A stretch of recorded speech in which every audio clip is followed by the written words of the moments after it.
Oh no, I was being fried that whole time. What's up with everybody? But wow, that whole time I was talking and I didn't even unmute my mic.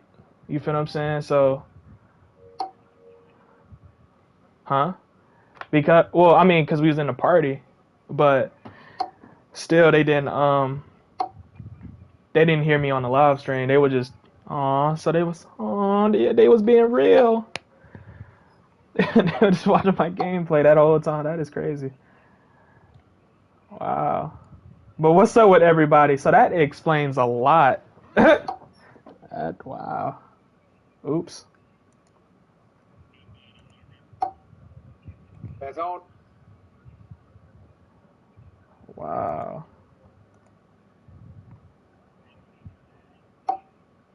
You've had a short couple years in the NBA. What have you learned the most over these last couple years? Just to stay patient and trust the process.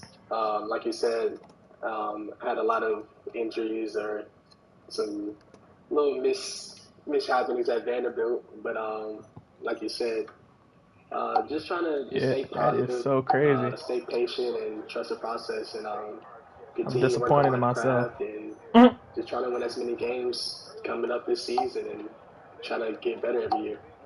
Well, the Cleveland Cavaliers would like to end that LeBron drought, get back into the playoff contention. Facts. And, you know, nobody likes anything. We still got to get K-Love up out of here, though. He might be the most popular guy out there. But unbelievably, look at this poll right now. 83% of our viewers who are voting in this poll love the Evan Mobley pick. So do you feel this is enough of a game changer for you guys? Now, again, the play-in is coming back this year. I'm not saying they might be doubled. That's the only thing that fears me. I think he might have. Get out of the lottery and get into the postseason. That's tough. That's our goal for sure. Oh, so now they. Wow, that's crazy. A lot of work. We're gonna go in this season with positive attitude and just. Why y'all didn't say something? I'm over here, like, you know, I'm playing game. I'm thinking I'm having a whole conversation with y'all. Anytime there was draft night, I was always watching for when my team was picking. And I was thinking to myself, please don't be picking a center. Please don't pick a center. Please don't pick a center. Just between us, between me and you. How hyped were you July? Hey, I'm glad they didn't pick for the Cavs. I think the Cavs low key. Because how many games we won last year? Like 30? No, did we win 30? Or a little less than 30. Oh yeah, I'm super excited. I think we can. If we didn't get 30, I think we can get 30 dubs this season with a full 82. I don't know if we hit the playoff this year as of right now, but we can. We really can if we stay healthy. But and I'm just happy that they went with a big instead of a guard this year. Exactly. 30. That's funny. I was going to say that was a best answer. And you're like, yeah, no, I'm going to be honest. That's what this watch party is all about on NBA TV. Darius Garland, thanks so much for joining us. We got to get back to the draft, where the Toronto Raptors are picking fourth for the first time since they drafted Chris Bosh. Have they found the next Chris Bosh? The team talk for the Toronto Raptors. The Raptors, they got it. Scottie Barnes. Ooh, that's a good selection. I low-key wanted him too, though. Y'all think Cleveland should get another pick or trade for another pick? What's up with y'all? Going to stay in Toronto with the Raptors. The pick is coming in a couple of months. It's got to be so. It's got to be so. Why does it have to be so? It just makes too much sense. Kyle Lowry's leaving. You need somebody else that can help generate offense. You have subs right there. And I think there's a tier break. When you look at these top four guys... Low-key, Jalen Suggs, low-key, would have been the best option for the Raptors. Jalen Suggs. But they got Scottie Barnes. Then I think there's... Now, I don't think Scottie Barnes in that tier. Then I think there's a tier break as far as the pick is in next group. And we have the announcement. Especially since they about to lose Kyle Lowry. They messed up. by the Toronto Raptors is Scottie. Hey, how y'all feel about the Russell Westbrook trade that just transpired? Pick for Toronto since Chris Bosh back in 03. Out of Florida State, he made the All-ACC freshman team. Averaged just 10 points, but offense is in the name of his game. It's defense, and it comes with that unbelievable wingspan. 7'2" wingspan, unbelievable defender. He's got the length, he's got the quickness, he's got the size, he can rebound. Although he only pulled down 4 per game with the Seminoles last season. They really got me hitting threes with Larry Nance Jr. though. That is crazy. Johnson to get ready for the NBA. I love Scottie Barnes. Played for Leonard Hamilton, of course, so you know. I mean, because he go play for Leonard. But the thing that I love about Scottie, he's just a basketball player. Yeah. Our viewers are mixed right now. He really plays small forward. I mean, yeah, he power forward height, but he really plays. He's basically Isaac Okoro or Patrick Williams. That's why I was saying that, like, I low-key wanted him. He just taller. He just actually got the he got the length. Get his hands on balls that you wouldn't think he can get to. I'm a big fan of Scottie Barnes. He's just going to keep getting better. You saw that vision right there. He can just really pass the basketball. Reminds me also a little bit of Ron Artest in a way. Strong, can guard anybody on the floor. Came into the league as a defender. Going to have to learn the offensive part, but I think he can do that. He says he'll sell tickets, don't know about winning a championship. His high school coach. Yeah. Trading Kevin Love, that's not gonna immediately give us win us a championship, but yeah, it will make a lot of Cleveland fans ecstatic. Scottie Barnes to Scottie Pippen. Yeah, I can see some of that. I mean, just defensive wise. Yeah. It's hard to say what he's going to be in the NBA because offensively he's raw. But when I talk to people about Scottie Barnes, when I watch Florida State, his intangibles jump off the screen. Yeah. He's a guy that you look out there, but well, he only had 8 points tonight. But guys that know hoop, that love hoop the way we do, you'd be like, yeah, but he had 3 steals, a couple of deflections. He switched the screen and roll. He could switch every single screen and roll, and he had a bunch of weak side blocks. I know Pep. I don't know. I gotta call Pep to see how he feel about that. Don't look for him to be the guy averaging 20 points or 18 points. His offense is going to come as he develops. That's why you have skills and development coaches on NBA teams, because you're trying to teach this kid how to hit the corner 3, trying to find out what his go-to move is. But when you look at the athleticism, when you look at the intangibles, he's the type of guy you want. And the best thing about him, they said, listen, Scottie Barnes, he's a dog. If a fight breaks out in the gym, you want Scottie Barnes on your team because he's going to help get you out of it. By the way, interesting to hear that because he's known as Mr. Nice Guy around, like he's the nicest. On the court, on the court. By the way, the Orlando Magic, the first of 2 top 10 picks are on the board. We'll get to Orlando here in a couple of moments. Curious, your thoughts here. Does Barnes tip the cap of the direction Masai Ujiri and Bobby Webster are going this offseason? Because we would have thought the natural decision was backfill the backcourt with Kyle Lowry out. You said what? That maybe the trade winds are going to swirl with Pascal Siakam. I think it could. And knowing Masai Ujiri like I do, I can't imagine. I don't think that's smart for us. The obvious pick was Suggs. That's not. So I can't imagine how tough that is. If we gonna sign, decide between Suggs and Scottie, but I think it probably. If we gonna sign some talent like that, it gotta be somebody under the age of 27. Scottie Barnes needs to play the 4. Yeah, he's not a 3 yet because he doesn't have the offensive package yet. But when you look at guys that are similar, you're like, well, you have Pascal, you have Scottie, you have OG. Well, how do you make all those guys fit? Yeah, so it's no point of maxing out because you're gonna have to pay it. You're gonna have to pay DeMar. Okay, so and you on a year because you gotta pay Jared Allen this year, and then Colin Sexton contract extension year is this current season. You feel what I'm saying? That's a great question. But you getting DeMar DeRozan don't help those type of problems. So I don't think that's. Through the first 10 picks of this draft. So stick with us here. We've got a bunch going on social media. I mean, it helps us win games, but for how long?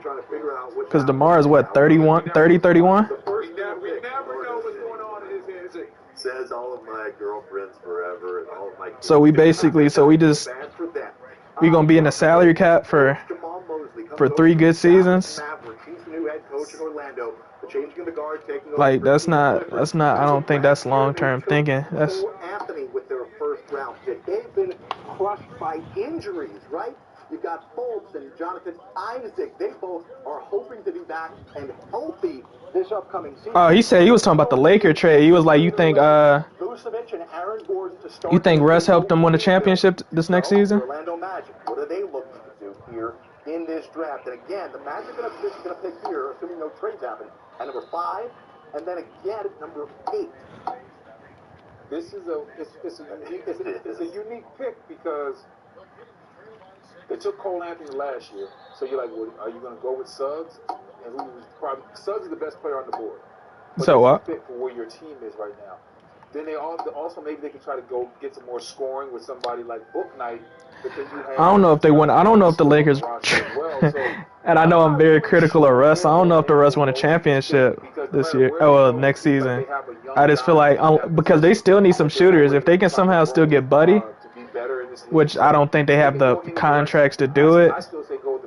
You know, maybe, but they shooting is going to be terrible. Like, yeah, 3-point shooting, be terrible.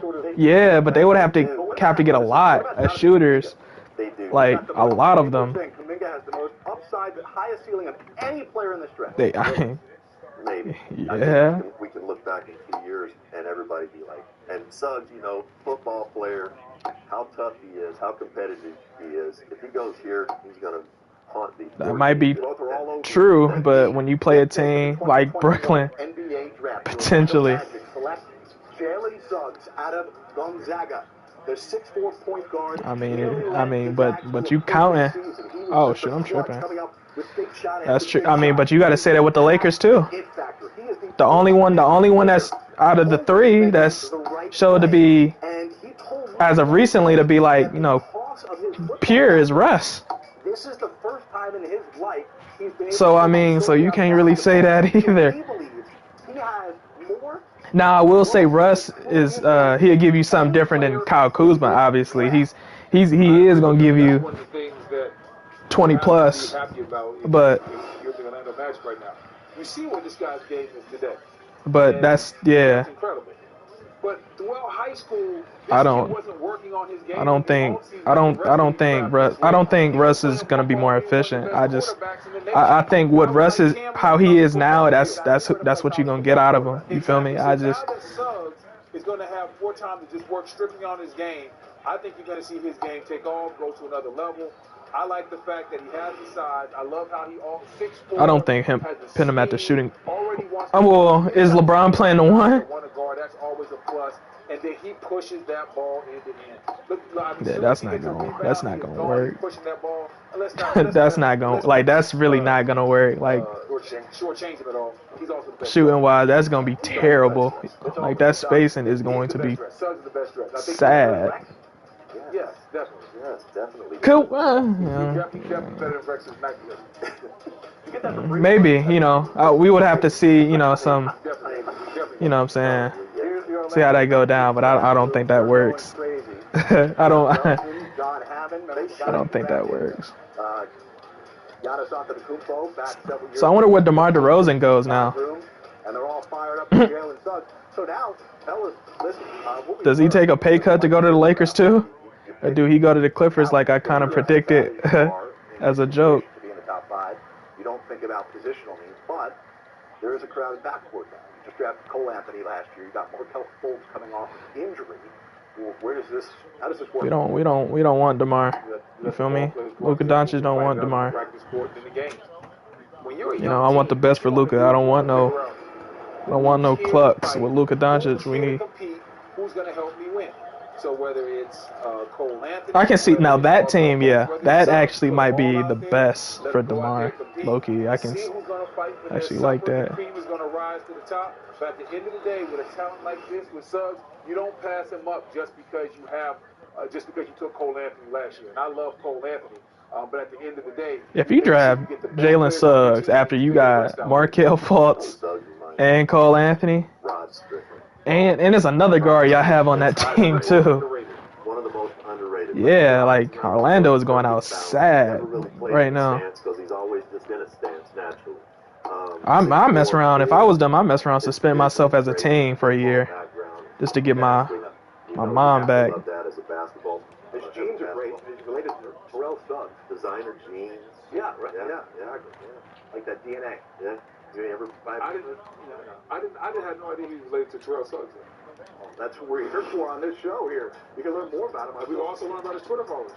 So this is Rex, explain this to me. How does he have over 455,000 followers on Instagram, but only 33,000 on Twitter? I don't get the Instagram thing. I'm not an Instagrammer. I understand you own Twitter. I understand Twitter, but Let's see. Instagram is They said, What do you think? So I'd be a big hit on it. do you think Jared Allen and Mobley are going to start together? And if so, you think Mobley going to play the 4 or Allen at the 5? Okay, yeah. You know, I think the Orlando Magic made a big statement tonight. I think they got their culture reset. Yep. This is a guy that is so well respected around college basketball, and his upbringing and his work ethic. You know, we talk so much about intangibles, and I hate draft night when we talk about intangibles because oftentimes that covers up a lack of skill, which is, let's face it, number 5 pick, you better have some skill. I think this guy has both. I agree. I think. I like when they talk about intangibles because I think that intangibles. I do think they're gonna start Jared and Evan Mobley. I think they also made that clear when they traded oh my God, Taurean Prince, because that was our. Well, no, Larry Nance was our power forward. So actually, that might be a good question though. Will they start him over Larry Nance Jr.? I'm gonna work with these guys. Because Larry Nance Jr. played great this season when he was on the floor. I think he's gonna do the exact same thing for the Orlando. Top 5 picks are in. And of course we got Kevin Love, but he don't count. Number 6 in team tops, the Oklahoma City Thunder. They have 36 draft picks over the next 7 drafts. 36 draft picks over the next 7 drafts. I bet they keep them all. Well, a lot of young players. They might go with Kuminga here. Sam Presti is... Kuminga would not be that bad for OKC. He does not need anything. Sam Presti, he needs to win this draft. His squad right now has 3 picks at 6, 16, and 18. Should Shai Gilgeous-Alexander be the Thunder's long-term plans? Well, last couple of days there's been some trade rumors around that maybe OKC's dangling SGA. My question, my spin on this is, if they continue to have all these draft picks, like the Philadelphia 76ers did for years, and have this long-term plan and don't commit to winning, does SGA want to be there?